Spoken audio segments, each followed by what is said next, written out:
We're going into the dip now. Bend your knees first, reach with your right leg backward, shift your body weight onto the right leg, keep your hips up, direct them at the ceiling, and tilt your upper body backward, looking at the man. Remember that your right leg is going to be bent, the opposite leg is straight and in front of yourself.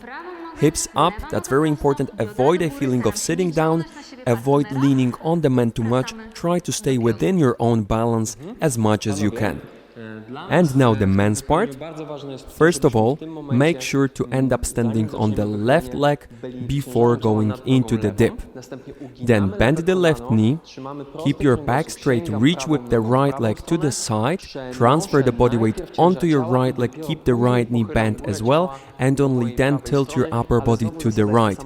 Avoid leaning over the lady. Lean to your right side. Do not drop your elbow, keep it away from your body like you're still in the frame. Then push off the right leg to get out of the dip.